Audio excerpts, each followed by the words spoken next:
ICC women's world cup 2025 match 9 Australia versus Pakistan. Australia தான் பார்த்தீங்கன்னா first batting பண்ணியிருந்தாங்க. ஒரு கட்டத்தில் பார்த்தீங்கன்னா ஒரு 150 170 அடிக்கிறதுக்கே ரொம்பவே கஷ்டப்பட்டுட்டு இருந்தாங்க.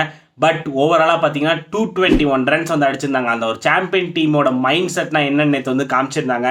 பெத் மோனே ஒரு ஃபென்டாஸ்டிக்கான ஒரு செஞ்சுரி எடுத்துகிட்டு போனாங்க. ஸோ அவங்க பார்த்தீங்கன்னா கடைசி வரைக்கும் நின்று இவ்வளோ டோட்டல் வரைக்கும் அடிச்சு கொடுத்துருக்காங்க.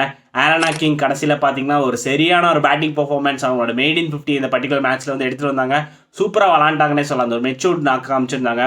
தென் பாகிஸ்தான் போலிங்லேருந்து எடுத்துக்கிட்டோன்னா நஷ்ராஜ் சந்து அவங்களுக்கு பார்த்தீங்கன்னா அந்த ஸ்பின் எஃபெக்டிவ் கொஞ்சம் நல்லா கிடச்சிது. ஸோ அவங்க பார்த்தீங்கன்னா ஒரு 3 விக்கெட்ஸ் எடுத்திருந்தாங்க.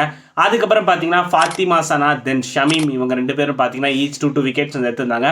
எஸ்பெஷலி ஃபாத்திமா சனாவோட ஓவரில் தான் பார்த்தீங்கன்னா கடைசியில் ஒரு 20 ரன்ஸ் போச்சு. பாகிஸ்தான் பேட்டிங்லேருந்து எடுத்துக்கிட்டோன்னா ஒரே ஒருத்தர் தான் எப்பவுமே பார்த்தீங்கன்னா அவங்க தான் கான்ட்ரிபியூஷன் பண்ணிகிட்டே இருக்காங்க. சிட்ரா அமீன் அவங்க மட்டும் பார்த்தீங்கன்னா ஒரு 30 ரன்ஸ் அடிச்சிருந்தாங்க. ஆஸ்திரேலியா போலிங்லேருந்து எடுத்துக்கிட்டோம்னா கிம் கார்த் ஒரு ஃபென்டாஸ்டிக்கான ஒரு ஸ்பில் போட்டிருந்தாங்க. அவங்க பார்த்தீங்கன்னா ஒரு 3 விக்கெட்ஸ் எடுத்திருந்தாங்க.